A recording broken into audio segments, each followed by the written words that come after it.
Optic nerve में से जो सबसे पहला टॉपिक हमने पढ़ना है वो है पेपिलो एडीमा, और काफ़ी इंपॉर्टेंट है ये, और यूक्यू है आपका। पेपिलो एडीमा क्या होता है? एडीमा का मतलब ये है कि स्वेलिंग हो जाना। स्वेलिंग कहाँ पे होती है? Optic disc. तो ऑप्टिक डिस्क जो होती है, जो रेटिना पे नज़र आ रही होती है, जहाँ पे नर्व फाइबर्स जा रहे होते हैं, उसको हम पेपिला भी कहते हैं, उस रीजन को जहाँ पे एक्सोन्स निकल रहे होते हैं और कोई रोड्स एंड कोन्स नहीं होते, और यहाँ पे ब्लाइंड स्पॉट जो है वो बनता होता है।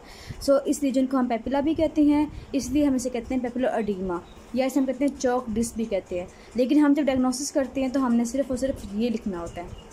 नेक्स्ट हमारा ये है कि इसकी क्या कॉजेज़ होती हैं। ऐसा क्या होता है कि जो ऑप्टिक डिस्क है इसमें स्वेलिंग हो जाती है, इसमें एडीमा हो जाता है। कॉजेज़ जो हैं इसकी, सबसे पहले इंपॉर्टेंट कॉज है इंक्रीज्ड इंट्राक्रैनियल प्रेशर। अगर ब्रेन के अंदर, ठीक है, अगर ब्रेन के अंदर किसी तरह से जो है इंट्राक्रैनियल प्रेशर बढ़ जाए, बढ़ने की वजह से क्या होगा कि हमारे जो ऑप्टिक नर्व है, क्योंकि उसके ऊपर भी शीट कौन सी है, पेरिन्यूरल शीट है, कौन सी शीट होती हैं, वो मेनिंजल शीट होती हैं। जब CSF बहुत लेवल बढ़ जाएगा तो वो प्रेशर डालेगा, प्रेशर डालने की वजह से यहाँ पे जो है वो स्वेलिंग हो जाएगी, ऑप्टिक नर्व के अंदर भी स्वेलिंग हो जाएगी, और ऑप्टिक फाइबर्स में भी स्वेलिंग आ जाएगी, और ऑप्टिक डिस्क जो है वो पूरी की पूरी स्वेलो हो जाएगी। इतने ज़्यादा प्रेशर की वजह से क्या होगा कि वहाँ पे जो वेसल्स हैं वो भी डायलेट कर जाएंगी, उनकी भी कंजेशन हो जाएगी। जब यहाँ पे प्रेशर बढ़ेगा, नर्व्स के इर्द गिर्द प्रेशर बढ़ेगा, तो नर्व के अंदर जो एक फ़्लो होता है जिसे हम कहते हैं एक्सोप्लाज्मिक फ़्लो, वो ऐसा फ़्लो होता है जिसमें न्यूट्रॉन्स वगैरह जो होते हैं वो नर्व्स को मिल रहे होते हैं। जब वो फ़्लो बंद हो जाएगा तो वहाँ पे डीजनरेशन स्टार्ट हो जाएगी, और वहाँ पे हमें डिस्क पे जो हमें साइन नज़र आता है वो एडीमा का ही नज़र आता है, स्वेलिंग का ही नज़र आता है। जैसे जो प्रेशर बढ़ता होता है, इंट्राक्रैनियल प्रेशर, उसकी क्या कॉजेज़ होती हैं, क्यों बढ़ जाता है? कोई भी स्पेस ऑक्यूपाइंग लेन अगर ब्रेन के अंदर हो जाए, ब्रेन के अंदर यहाँ सपोज करें लेन है बहुत बड़ा, तो लेन की वजह से वहाँ पे जो वेंट्रिकल्स फ्लो करवा रही हैं किसको, CSF को, तो वो फ्लो नहीं होगा, तो वहाँ पे इंक्रीज्ड इंट्राक्रैनियल प्रेशर हो जाएगा। प्रेशर बढ़ने की वजह से फिर सिम्टम्स आई के भी आएंगे, और मेनली जो होते हैं ये बायलैटरल होते हैं, मेन दोनों आइज़ को अफेक्ट करते होते हैं।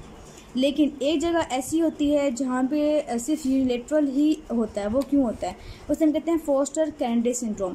इसमें मेनली ये होता है कि अगर स्पेसिफिक जगह हैं कि अगर फ्रंटल लोब में, पिट्यूटरी के अंदर और मिडल ईयर के अंदर ही, इन 3 जगह पे अगर कोई ट्यूमर होगा या फिर कोई मेनिंजियोमा होगा और ऑल्फैक्टरी ग्रूव के अंदर, तो वो क्या करवाएगा, वो जो जिस नर्व के साथ होगा, सपोज करें इस तरफ है वो ट्यूमर, इस फ्रंटल लोब के साथ पे है, या फिर मिडल ईयर के साथ है, या पिट्यूटरी के अंदर है, तो उसकी जैसे वो जो नर्व होगी वो कंप्रेस होगी और उसकी एट्रोफी हो जाएगी, सेम नर्व की, जिस नर्व के साइड पे ट्यूमर है, लेकिन वहाँ पे उसकी एट्रोफी होगी। लेकिन अपोजिट जो साइड का होगा, अपोजिट साइड की जो आंख होगी, वहाँ पे पेपिलो एडीमा डेवलप कर जाए। फोस्टर कैनेडी सिंड्रोम में मेनली एक आंख में एट्रोफी होती है और दूसरी आंख में जो है पेपिलो एडीमा हमें नज़र आता होता है। उसके बाद जो कॉजेज़ होंगी जिसकी जैसे प्रेशर बढ़ सकता है ब्रेन के अंदर, वो है सिस्टमिक कंडीशंस। उसमें मैलिग्नेंट हाइपरटेंशन हो सकता है, उसमें आपको पता है कि बहुत ज़्यादा जो है वो प्रेशर जो है वो बढ़ सकता है। टॉक्सीमिया और प्रेगनेंसी के अंदर भी हो सकता है। इसके बाद हम बात करते हैं हेमरेज की। तो जब हेमरेज हो जाएगा तो वहाँ पे हेमरेज जैसे वहाँ पे एकोमोडेशन हो जाएगी। एकोमोडेशन होने की वजह से जो नज़दीक हमारा वेंट्रिकल्स होंगे उन पर प्रेशर पड़ेगा। प्रेशर पड़ने की वजह से वहाँ पे क्या होगा कि जो है CSF का फ्लो, CSF जो है वो प्रेशर बढ़ जाएगा। मेनिंजाइटिस में पता है कि CSF का प्रेशर बढ़ जाता है, इनकेफेलाइटिस के अंदर भी। उसके अलावा जो है सीडो ट्यूमर सेरिब्राई भी हो सकता है जो कि सेरिबेरम के अंदर होता है। उसके बाद हम बात करते हैं, ये तो हमने कॉज कर ली हैं जो कि मेन कॉजेज़ होती हैं, जो कि मेनली जो पेशेंट ने प्रेजेंट करती हैं, और आपको जो UQ बनता है उसमें भी मेनली बायलैटरल प्रेजेंटेशन होती है, और सेकंड ये कि उनका प्रेशर जो है वो बढ़ा होता है, और हम ट्रीटमेंट भी इसी की लिख रहे होते हैं।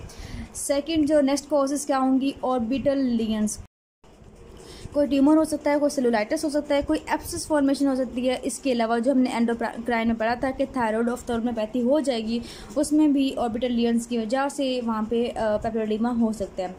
नेक्स्ट हम बात करते हैं ओकुलर लीजन्स की। तो हमारे आई बॉल में कौन कौन सी प्रॉब्लम आ सकती हैं, वो सेंट्रल रेटिनल वेन के क्लियर हो सकती है, वो ग्लाकोमा हो सकता है जो कि अक्यूट एंगल क्लोए ग्लाकोमा हो सकता है, हाइपोटनी होने की वजह से वहाँ पे जो है वो प्रेशर बढ़ सकता है। इसके अलावा एंटी इस्कीमिक ऑप्टिक न्यूरोपैथी हो सकती है। इसके अलावा यूवियाटिस हो सकता है, इसकी वजह से भी पेपिलोएडिमा हो सकता है। सिस्टेमिक कॉजेज़ की अगर हम बात करें तो मल्टीपल स्क्लेरोसिस मेनली कॉज होती है ऑप्टिक न्यूराइटिस की, लेकिन वो पेपिलोएडिमा भी करवा सकती है।